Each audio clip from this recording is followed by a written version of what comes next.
Rockin' into Victoria! Yes, after driving the Great Ocean Road, I was rocking the rest of Victoria, and on my way to South Australia.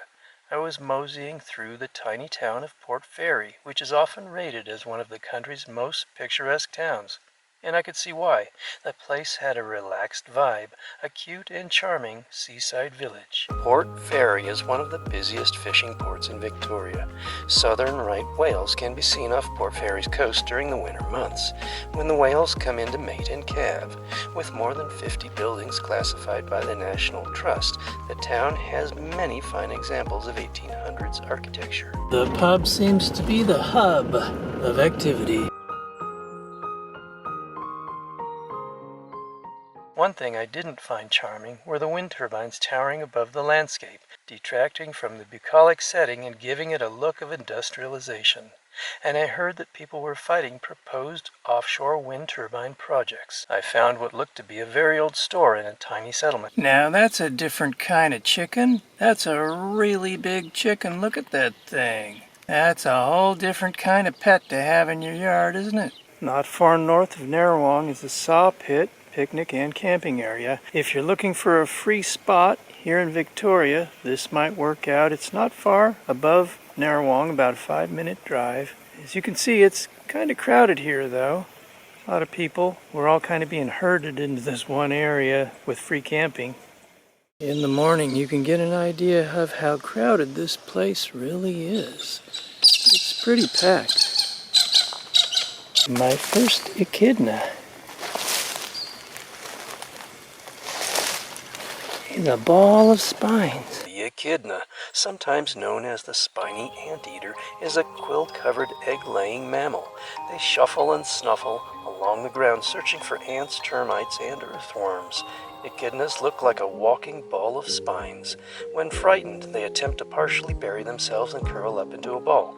Strong front arms allow echidnas to dig in and hold fast against a predator, pulling them up. Their young are called puggles, which sounds like something out of a cartoon to me. How about you? When you think of Aldi Supermarket, you may not think of free showers, but right here is where you'll find them. Here in Portland, Victoria, Australia, free showers. Right by the Aldi Supermarket. Right over there.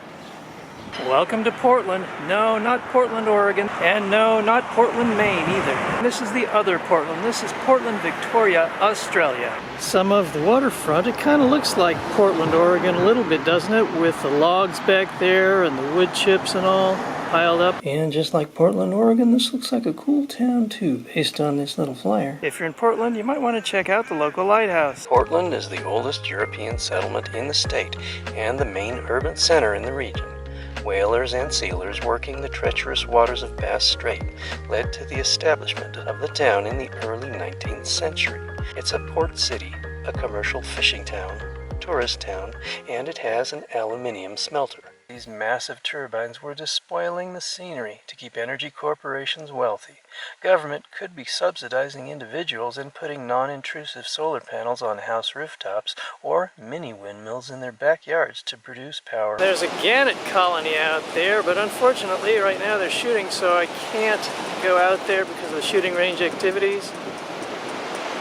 That's as close as we're going to get today. Make what you will of the name of that shop. I was leaving Portland and heading west-northwest and getting close to the border of Victoria as I followed the coastal road.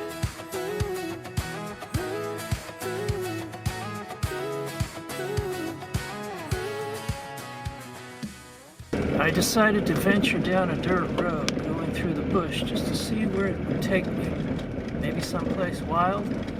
I didn't know. Sometimes I just wanted to get into a big chunk of unfenced nature, but I was finding that doing so could be difficult. I took this road only to find out it just leads across through the bush onto another paved road.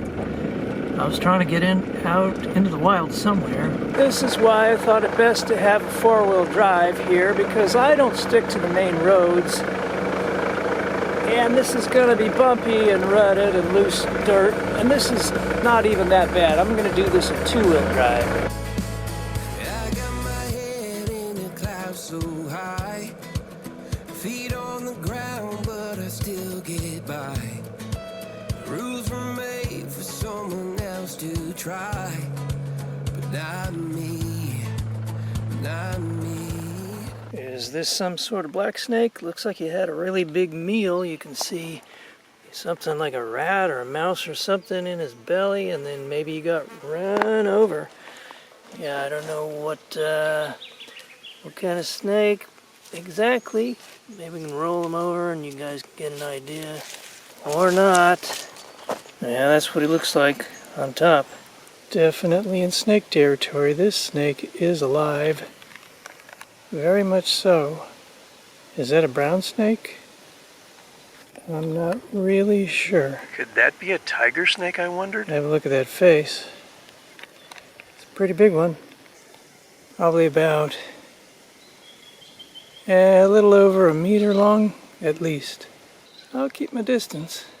Go around you, buddy. Oh, shit. Okay. It was aggressive like a brown snake, but it had different coloration. Oh. Yeah, he's much more aggressive than the black snakes. Okay, sorry, buddy. I'll be on my way now. That got my heart pumping a bit. I think that's probably why people stick to the bush tracks, you know, the walking tracks, and don't just go off into the bush, because something like that would be hard to see in the shadows, you know, down in the ferns and the bushes and all that that's out here. And you might accidentally step on one or encounter one, and you might be in big trouble if it bites you. Because if you're on the bush tracks, you can at least have a chance of seeing them ahead of you or near you. What was this creature? Was this a koala maybe? I'm just looking at those claws there. Then the fur seems pretty soft, so I'm wondering if maybe it was a possum. Anybody know what this was? What kind of wallaby are you?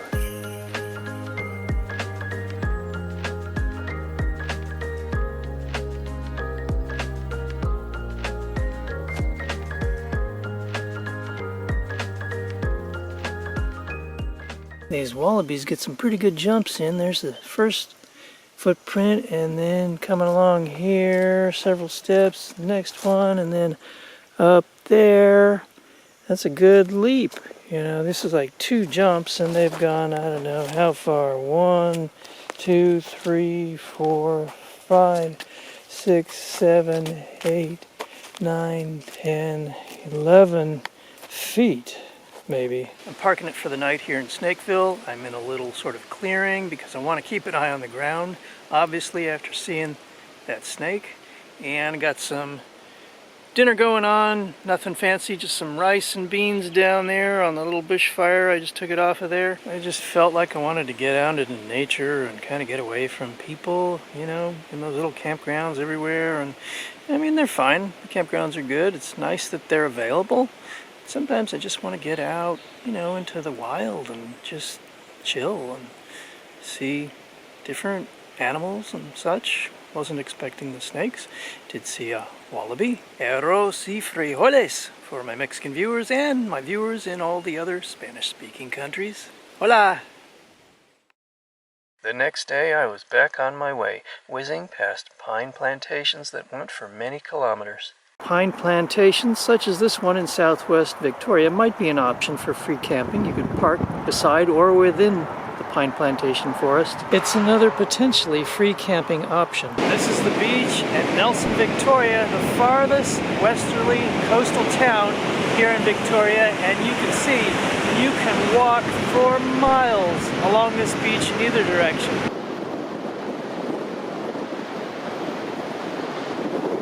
Not far up from the beach is a nice estuary. You might see a lot of interesting birds here if you look around, like this pair of black swans. I've got the whole beach to myself for a while. The little teeny town of Nelson. Nelson is the most westerly town beside the sea in Victoria.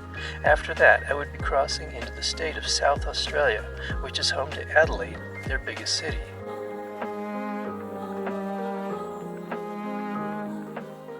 And for the record, I've also been to Nelson, New Zealand, which is also along the coast. Little fishing shacks along the river. You might call them batches in New Zealand, and maybe they call them the same thing here too. This is a beautiful flowering tree. I saw something similar in New Zealand. It was called Pahudakawa, known as New Zealand's Christmas tree because it blooms around Christmas. Maybe this is the same thing, I'm not sure. Welcome to South Australia. Here at Port Macdonnell we've got penguins. One's got a bunch of fish, the other one's just hanging out. But I like this guy. He's surfing. They're not rockhoppers, they're probably little blues, I would imagine. Here at Port Macdonnell you can drive onto the beach, but be aware of tides and you might have to let some of the air out of your tires. This is the little seaside town of Port Macdonnell. If you want to get there fast, take this. But for me, it's all about the journey. Or maybe you'd prefer that. Port Macdonnell has the most southerly point in South Australia. I'm at the most southerly point in South Australia. Yeah. And you might get a glimpse of a cool lighthouse, although this is private property, so we can't really get very close. I'll zoom in for you though.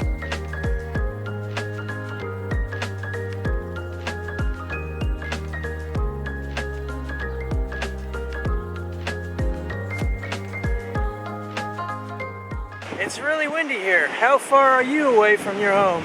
Between the beaches, a lot of flat farmland. I continued onward, passing by many kilometers of flat farmland.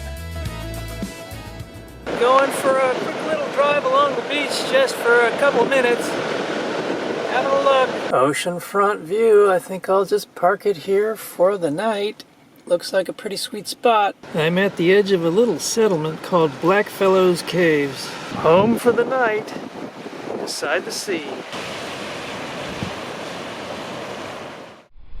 This was home for the night here at Blackfellows Caves, South Australia. This is the view I woke up to in the morning. Not too bad, eh?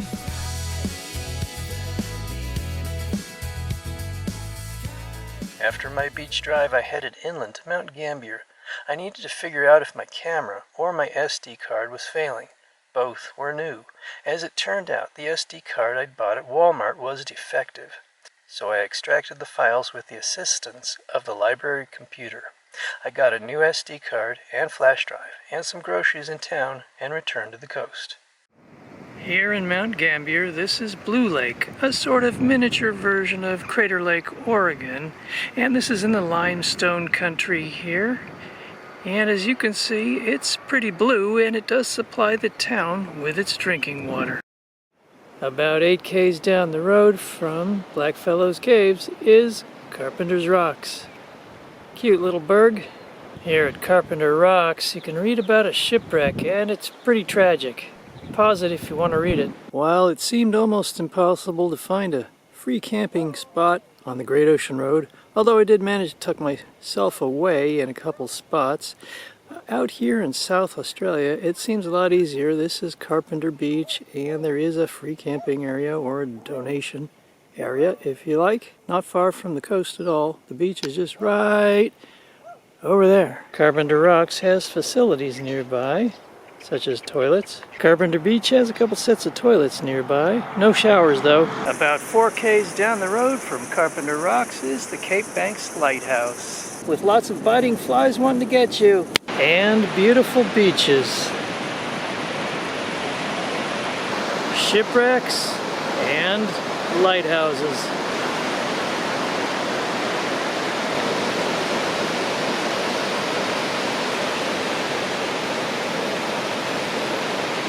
If you'd like to be close to the beach and the lighthouse, you can camp at Canunda National Park for a fee. You can sometimes have the entire beach all to yourself. This is a monument to the Admella shipwreck disaster. You can read a little bit about it right there. Out there is where she wrecked. Tatanula. Tatanula was a tiny cluster of houses and a pub.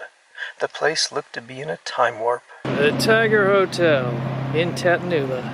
Here in Millicent, you can swim in this huge lake. It's got a concrete bottom. You can stay here all day if you want and just splash around and have a lot of fun. And it's free. Well, that was a nice, refreshing swim, and it's a big place to swim in, that's for sure.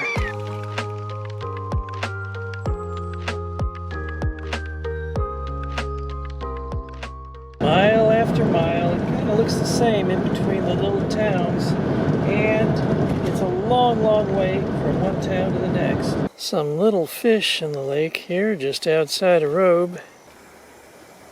And beside the lake is quite a gnarled old tree. Maybe it's actually an estuary. Just when I thought it would be easier to camp in South Australia, and it was for a while down south of here, I see this in Robe, and it is more of a hoity-toity tourist vibe kind of place. More for the moneyed tourist, I would say, with its golf courses, vacation condos, and corporate tourist hotels and motels. The tide pools here are cool. There's little fish swimming around in here.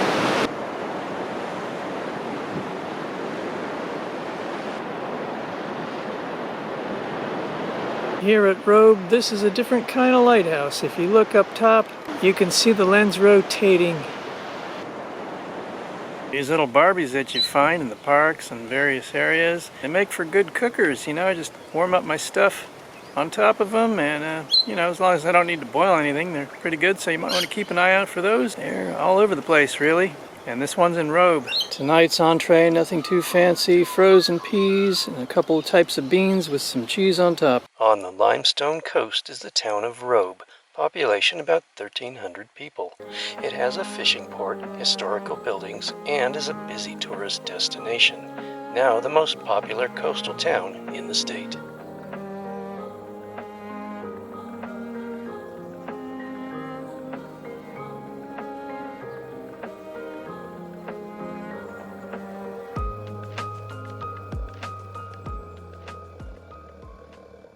Good morning. I did manage to find a spot not too far out of town, tucked away out just off the highway. Most of the towns in Australia do seem to have some historic buildings. This one in Robe was built in 1859. It was an old bank building. Going down a sandy track, four-wheel driving it. I thought I'd have a quick drive to the beach, but it was a longer distance than I thought, so I turned around and got on the highway. Because the land is flat and featureless, one notices subtle changes, like vineyards while driving, such as these, or an abandoned homestead. Right behind an abandoned homestead, found a mulberry tree, and these are really nice and sweet. Yummy.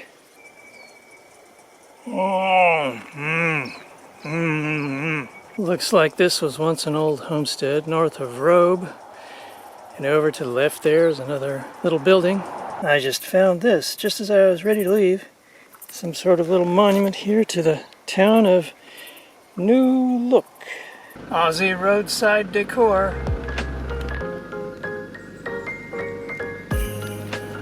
Here in Kingston is the Big Lobster, also known as crayfish down here, and the tables have turned. This thing's gonna eat me. Another day, another lighthouse, this one in Kingston. This is the Cape Jaffa Lighthouse, and this one was relocated to its current location, and it was built in 1868 to 1872. And if you care to do so, you can book tours and see the inside of a lighthouse.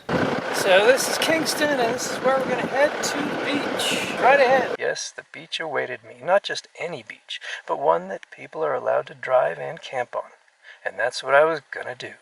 Look for that in my next video, featuring the Korong. Don't forget to give me a like on the video, share it, and subscribe. Until next time, this is the Rockhopper. I'll see ya.